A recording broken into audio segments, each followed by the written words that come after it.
Hi అండి. అందరికీ నమస్కారం. Welcome to my channel. ఈ వీడియోలో ఆంధ్రప్రదేశ్ రాష్ట్ర ప్రభుత్వ ఉద్యోగులకు మరియు పెన్షనర్ల డిసెంబర్ నెల జీతాలు, పెన్షన్ బిల్లులలో భారీ కదలిక అయితే రావడం జరిగింది. మరి కాసేపట్లో వీరి అకౌంట్‌లో జీతాలు, పెన్షన్‌లు జమ అవుతాయి. మరి ఎవరెవరికి జమ అవుతాయి? అలాగే డీఏ విడుదలకు సంబంధించిన తాజా సమాచారం గురించి వీడియోలో తెలుసుకుందాము. వీడియోని అయితే ఎక్కడే గాని స్కిప్ చేయకుండా ఎండ్ వరకు చూసేయండి. అప్పుడు ఇన్ఫర్మేషన్ పూర్తిగా అర్థమవుతుంది. అలాగే వీడియో చూస్తున్న ప్రతి ఒక్కరు లైక్ చేయండి ఫ్రెండ్స్. ఈ వీడియోని తోటి ఉద్యోగ, పెన్షన్ మిత్రులతో అయితే షేర్ చేయండి. కొత్తగా చూస్తున్న వారు ఇంకా ఎవరైనా మన ఛానల్‌ని సబ్స్క్రైబ్ చేసుకోకపోతే వెంటనే మన ఛానల్‌ని సబ్స్క్రైబ్ చేసుకోండి. సో, దీని ద్వారా నేను చేసే లేటెస్ట్ వీడియోస్ అన్నీ మీ వరకు రీచ్ అవుతాయి. ఇక ఆలస్యం చేయకుండా వివరాల్లోకైతే వెళ్ళిపోదాము. ఫ్రెండ్స్, ఇక విషయానికొచ్చినట్లయితే ఆంధ్రప్రదేశ్ రాష్ట్ర ప్రభుత్వ ఉద్యోగులు, ఉపాధ్యాయులు మరియు పెన్షనర్లు ఎంతో ఆతృతగా ఎదురుచూస్తున్న జీతభత్యాల ప్రక్రియలో ఒక కీలక మలుపు చోటు చేసుకుంది. అంటే ఏంటో అంటే ఈరోజు ఉదయం 9 గంటల వరకు ఏదైతే బిల్లులన్నీ గూడా ఆహ్, దాదాపుగా అన్నీ వెయిటింగ్ ఫర్ ఫండ్ క్లియరెన్స్ స్టేజ్‌లో ఉండగా మనకు బిల్లులలో కదలిక ఏమీ లేదు. కానీ ఆహ్, వెయిటింగ్ ఫర్ ఫండ్ క్లియరెన్స్‌లోనే ఉండగా దీనివల్ల జీతాలు ఎప్పుడొస్తాయో అన్న ఆందోళన అందరిలోనూ వ్యక్తమైంది. కానీ అనూహ్యంగా ఉదయం 9 గంటల 30 నిమిషాల ప్రాంతంలో బిల్లుల స్టేటస్ గనుక చెక్ చేసినట్లయితే సానుకూల మార్పులు ప్రారంభమయ్యాయి. అంటే ఆ బిల్లులలో కదలిక అనేది రావటం జరిగింది. ప్రధానంగా విద్యాశాఖకు చెందిన ఉపాధ్యాయులు మరియు ఆ శాఖలోని ఇతర సిబ్బందికి సంబంధించిన జీతాల బిల్లులు ఒక్కసారిగా కదలిక వచ్చి నేరుగా ఆర్‌బీఐ ఈకుబేర్ పోర్టల్‌లోకైతే చేరాయి. కేవలం విద్యాశాఖ మాత్రమే కాకుండా మిగిలిన ఇతర ప్రభుత్వ శాఖలకు చెందిన ఉద్యోగుల బిల్లులు కూడా వేగంగా ప్రాసెసింగ్ జరిగి ఈకుబేర్ పరిధిలోకి వెళ్ళడం ఒక శుభ పరిణామం. ఇదే క్రమంలో పెన్షనర్లకు సంబంధించి కూడా బిల్లులు ఇప్పటికే ఆర్‌బీఐ ఈకుబేర్ సర్వర్‌లోకి విజయవంతంగా అయితే వెళ్ళినట్టు సమాచారం. అంటే ఉద్యోగులకు మరియు పెన్షనర్స్‌కి కూడా బిల్లులు కదలికైతే రావడం జరిగిందని మనకు క్లియర్‌గా అర్థమవుతుంది. సో, సాధారణంగా బిల్లులు ఈకుబేర్‌లోకి వెళ్ళాయి అంటే నగదు జమ అయ్యే ప్రక్రియ తుది దశకు చేరుకున్నట్లే భావించాలి. ఇప్పుడు మనందరి దృష్టి కూడా బ్యాచ్ నంబర్ అలాట్‌మెంట్ పైనే ఉంది. సో, అంతే కదా ఫ్రెండ్స్. మనకు ఈకుబెర్ తదుపరి స్టేజ్ అయినటువంటి బ్యాచ్ నంబర్ అలాట్‌మెంట్ అనమాట. వన్స్ బ్యాచ్ నంబర్ అలాట్ అయిన వెంటనే మనకు వితిన్ 2-4 అవర్స్‌లోనే జీతాలు, పెన్షన్‌లు క్రెడిట్ అవుతాయన్నమాట బ్యాంక్ అకౌంట్‌లో.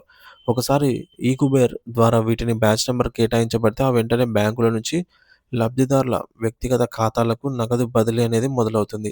ఈ ప్రక్రియ గనుక వేగవంతమైతే ఈరోజు 1 తారీఖు సాయంత్రం లోపే మెజారిటీ ఆఫ్ ద ఉద్యోగులకు మరియు పెన్షనర్లకు వారి ఖాతాల్లో జీతాలు, పెన్షన్‌లు జమ అయ్యే అవకాశం పుష్కలంగా అయితే కనిపిస్తుంది.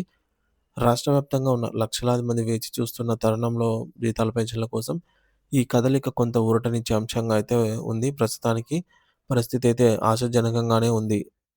ఒకవేళ వీటికి బ్యాచ్ నంబర్స్ కేటాయించినట్లయితే లేదా మరిన్ని సాంకేతిక అప్డేట్స్ వచ్చిన వెంటనే మన ఛానల్ ద్వారా తెలియజేస్తాను. యాక్చువల్‌గా బిల్లు ఈ కుబేర్‌కు వెళ్ళింది అంటే దాని అర్థము రాష్ట్ర ప్రభుత్వం ఏదైతే నిధులు ఉద్యోగ పెన్షనర్స్‌కు అవసరమైన నిధులు ఆర్‌బీఐ దగ్గర ఉంచుతుందో, అంటే ఆర్‌బీఐకి పంపుతుందో, అప్పుడు నిధుల లభ్యతను బట్టి ఆర్‌బీఐ అనేది ఈకుబేర్ స్టేజ్‌కి చేరుకుంటాయన్నమాట. బిల్స్ అన్నీ గూడా ఆర్‌బీఐ ఈకుబేర్ స్టేజ్‌కి తీసుకెళ్తుంది. సో, ఈకుబేర్ స్టేజ్‌కెళ్ళిన బిల్లులకు పేమెంట్ క్లియర్ అయినట్టే రాష్ట్ర ప్రభుత్వం నుంచి. సో, అది మనకు అకౌంట్‌లో పడాలి అంటే కొన్ని బ్యాచ్‌లుగా అయితే విడదీసి మనకు జమ చేస్తారు. ఇదంతా మనకు తెలిసిందే. సో, వివిధ ట్రెజరీ పరిధిలోనే ర్యాండమ్‌గా కొంతమందికి ఒక బ్యాచ్ నంబర్స్ అనేది ఏర్పాటవుతుంది. ఆ బ్యాచ్ అంతా కూడా పేమెంట్స్ అయితే క్లియర్ అవుతూ వస్తాయన్నమాట.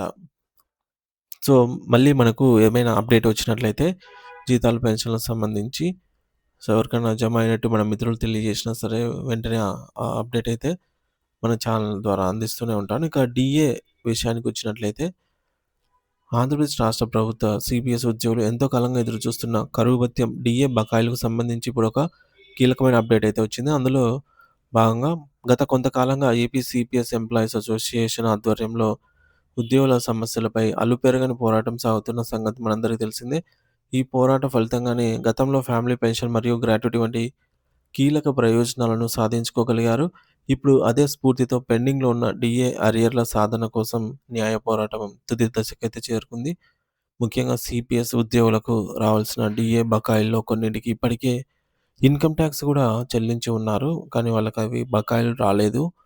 నిధుల విడుదల అయితే కాలేదు. దీనిపై అనేక సార్లు ఉన్నతాధికారులను మంత్రులకు విన్నవించినా సరే ఫలితం రాకపోవడంతో AP secretariat CPS employees association 2024లో హైకోర్టునైతే ఆశ్రయించింది ఫైనల్‌గా. అప్పట్లో విచారణ చేపట్టిన గౌరవ హైకోర్టు జూలై 2024లోనే ఒక కీలక తీర్పునైతే ఇచ్చింది. ఇప్పటికే బిల్లులు పూర్తయిన బకాయిలను 4 వారాల్లోగా, మిగిలిన బకాయిలను 8 వారాల్లోగా చెల్లించాలి అని కోర్టు స్పష్టమైన ఆదేశాలు జారీ చేసింది ప్రభుత్వానికి.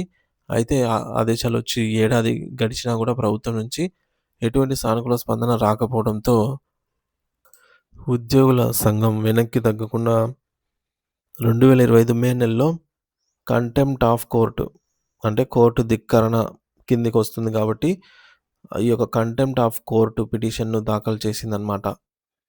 ఈ న్యాయమైన ఒత్తిడి కారణంగానే ఇటీవల ఫైనాన్షియల్ డిపార్ట్‌మెంట్ నుండి సెక్రటేరియట్ విభాగాల డీడీఓలకు స్పష్టమైన ఆదేశాలున్నాయి. మనము గత వీడియోలో చూసాం ఫ్రెండ్స్.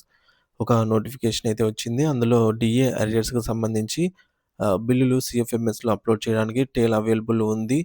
సో, అది కూడా ఆ ప్రక్రియ డిసెంబర్ 30 లోపల పూర్తి చేయాలని అయితే మనం గతంలో చెప్పుకున్నాము. ఆ విధంగా సీపీఎస్ ఉద్యోగులకు చెల్లించాల్సిన డీఏ అరియర్ బిల్లులను వెంటనే ఆన్‌లైన్ పోర్టల్‌లో అప్‌లోడ్ చేయాలి అని ప్రభుత్వం ఆ నోటిఫికేషన్ అయితే విడుదల చేసింది.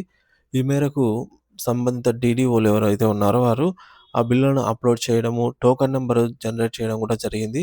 అయితే ఇది కేవలం సెక్రటేరియట్ ఉద్యోగులకే కాకుండా రాష్ట్ర వ్యాప్తంగా ఉన్నటువంటి లక్షలాది మంది ఇతర సీపీఎస్ ఉద్యోగులకు కూడా వర్తించాల్సి ఉంది. సో, మిగిలిన ఉద్యోగుల బకాయిలపై 3 నెలల క్రితమే దాఖలైన కేసు ఈరోజు విచారణకైతే రానుంది.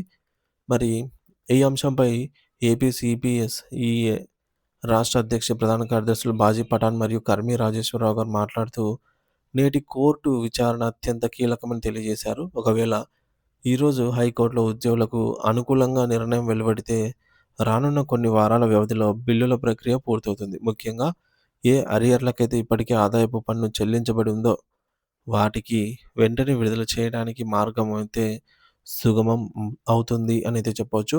తద్వారా లక్షలాది మంది ఉద్యోగుల ఖాతాల్లో ఈ కొత్త ఏడాది న్యూ ఇయర్ పురస్కరించుకొని సో, న్యూ ఇయర్ కానుకగా బకాయిల నగదు జమ అయ్యే అవకాశం కూడా ఉందన్నమాట.